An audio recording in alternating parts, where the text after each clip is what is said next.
Hello everyone, this is Jyotsna. Welcome back to my YouTube channel. In this tutorial, we will see about capability maturity model integration in software testing.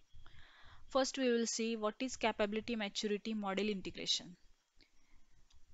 Capability maturity model is a methodology used to develop and refine an organization's software development process.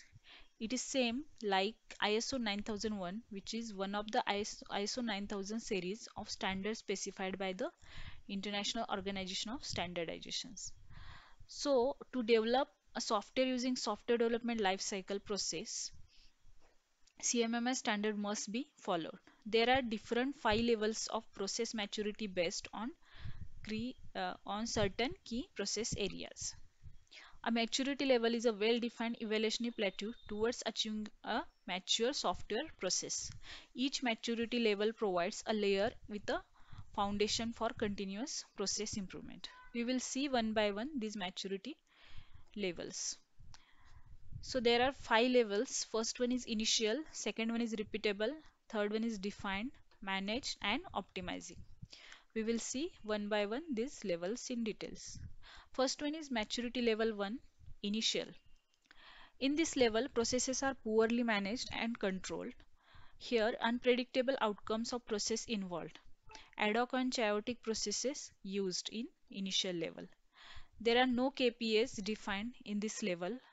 Here, lowest quality and highest risk is involved in the first level. Then comes second level, which is repeatable. Here requirements are managed, processes are planned and controlled, projects are managed and implemented according to their documents plans. This risk involves is lower than initial level but still exist. Here the quality is better than initial level. The third level is defined level. In this level, processes are well characterized and described using standards, proper procedures and methods and tools. Medium quality and medium risk is involved in defined level. Here focus is process standardization.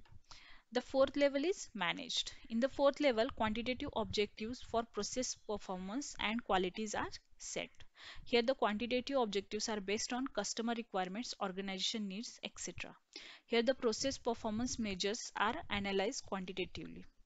Here the higher quality of processes is achieved with lowest lower risk. The last level is optimizing. In optimizing level, continuous improvements in processes and their performance is done. Here the improvement must be both incremental and innovative. Highest quality of process is achieved in optimizing level. Here the lowest risk in processes and their performance. So these are the five main maturity levels of CMMI models. The next is levels and their key process areas. So this table represents different levels for these five levels, key areas and result for these areas. So first level is process is in first level process is informal and ad hoc, where the ad hoc and chaotic process are there. So this first level have the lowest quality and highest risk. Then comes second level, which is repeatable level. In this level, basic project management is done. Here the key areas are requirement management, project planning, process and product quality assurance, configuration management. Here the low quality and high risk is present. The third level. In third level, focus is on process standardization. Here the key areas are requirement development, verification, validation, risk management. And the result is medium quality and medium risk. The fourth level focus is on quantitatively managed and key areas are organizational process performance and quantitative project management, and the result is higher quality and lower risk. Then comes fifth level.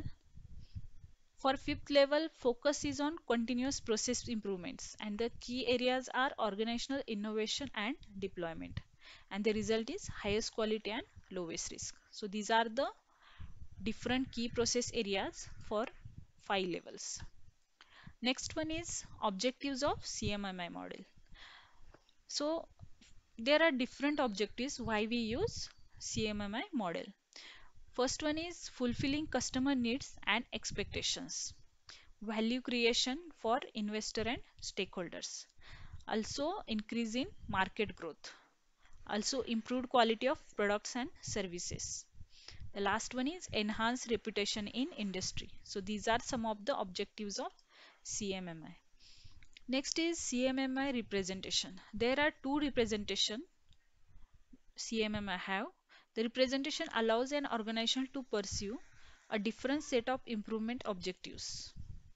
The first representation is stage representation. In stage representation, we use a predefined set of process areas to define improvement path.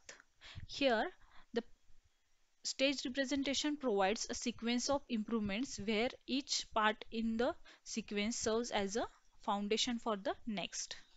An improved path is defined by maturity level. Here, the maturity level describes the maturity of processes in organization. Stage CMMI representation allows comparison between different organizations for multiple maturity levels. Next is second type of CMMI representation is continuous representation. Here it allows selection of specific process areas. We use capability levels that measures improvement of an individual process area. Continuous CMMI representation allows comparison between different organization or a process area by process area basis. In this representation, they allow organizations to select processes which requires more improvements. In this representation, order of improvement of various processes can be selected, which allows the organization to meet their objectives and eliminate the task. So this is nothing but continuous representation of CMMI. So that's it in this video. Thank you so much for watching the video.